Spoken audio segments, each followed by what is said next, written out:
मुळात महाराष्ट्र राज्यामध्ये गेले कित्येक वर्ष मराठा समाजाला आरक्षण मिळावे या मागणीसाठी मराठा समाज आणि मनोज दादा जरांगे पाटील सुद्धा आंदोलन करताना दिसत आहेत. परंतु आज तागायत मराठा समाजाला आरक्षण मिळालेले दिसत नाही. मुळात भारतीय जनता पार्टी आणि त्यांची मातृसंस्था RSS यांना भारतातील आरक्षण व्यवस्थाच मान्य नाही. त्यांना उलट जे दलित समाजाला, आदिवासी समाजाला जे आरक्षण मिळते त्याच पोटात दुखतं त्यांना. त्यामुळे त्यांना मराठा समाजाला आरक्षण देण्याची इच्छा नाही आणि ते देऊ शकत नाही.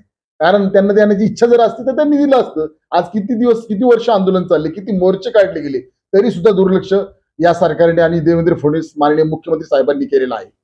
जर त्यांना आरक्षण द्यायचं असेल तर त्यांनी केंद्र सरकारमध्ये कायदा करावा ना पारित आणि आरक्षण द्यावं.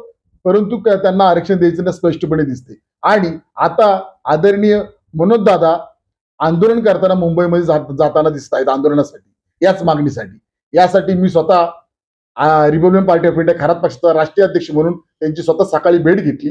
भेट घेतल्यानंतर त्यांना सांगितलं की आम्ही आणि आमचा पक्ष तुमच्या बरोबर आहे. मी स्वतः या आंदोलनामध्ये सहभागी होणार आहे आणि आंबेडकरी कार्यकर्त्यांना मी आवाहन करणार आहे की या आंदोलनामध्ये आंबेडकरी समाजाने या आंदोलनामध्ये सहभागी व्हावं. परंतु या पुढे जाऊन मी आपल्या माध्यमातून सरकारला मागणी करत आहे की आदरणीय मनोज दादा जरांगे हे मुंबईत आंदोलनासाठी येणार आहेत. त्यांना कोणत्याही परिस्थितीत अडवू नका ही आपल्याला मी विनंती करत आहे.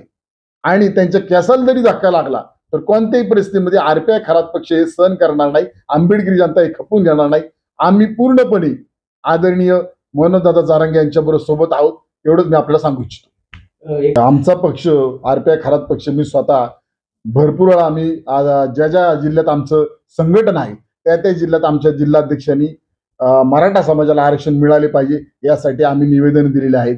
वेळोवेळी निदर्शने सुद्धा केलेली आहेत. आणि ज्यावेळेस हे मध्यंतरी मोठं आंदोलन झालं होतं त्यावेळेस आदरणीय मी मनोज दादांची सुद्धा स्वतः सराटी गावामध्ये, अंतरवाली सराटी गावामध्ये जाऊन भेट घेतली होती. आणि आमची मागणी की जोपर्यंत मराठा समाजाला आरक्षण मिळत नाही तोपर्यंत या लढ्यात आम्ही मनोज दादा जरांगे यांच्याबरोबर आहोत.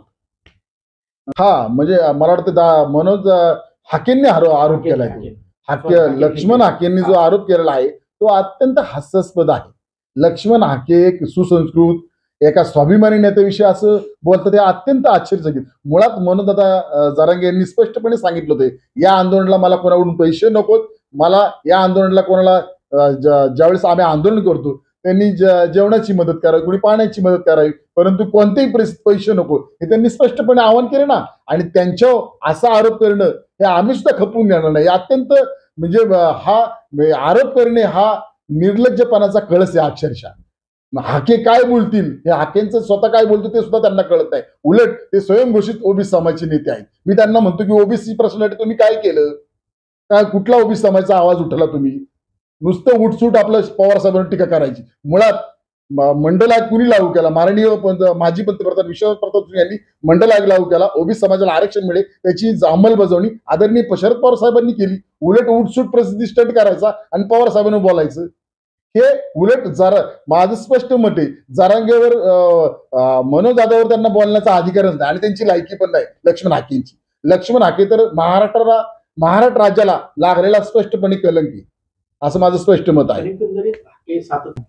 मुळात तुम्ही जो प्रश्न विचारला की ते सत्तेच्या नेत्यांवर कधीच बोलत नाही. उलट जे सत्तेत नाही त्यांच्यावर मुळात कोणतीही मागणी करायची आपण ज्यावेळेस करतो ती सरकारला करत असतो.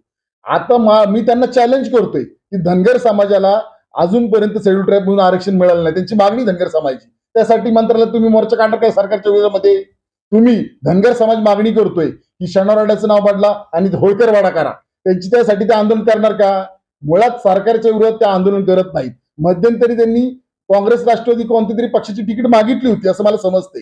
उलट लक्ष्मण हाके असे आहेत की आज भारतीय जनता पार्टीचं सरकार आहे, जिथं भेळ तिथं खेळ करणारे लक्ष्मण हाके स्पष्टपणे दिसतात.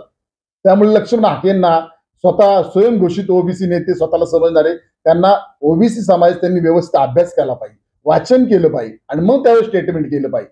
स्वयंघोषित नेते मान्य करणार नाही. आणि मला तर समजते की आज ते काय रडण्याची त्यांनी ऍक्टिंग केली, ते त्यांचे रडण्याचं जे आहे आज म्हणजे अश्रू आहेत ते मगर मच्छे अश्रू आहेत हे माझं स्पष्ट मत आहे. मुळात ते राजकारणातील ढोंगी कलाकार आहेत असं माझं स्पष्ट मत आहे लक्ष्मण हाकेंविषयी.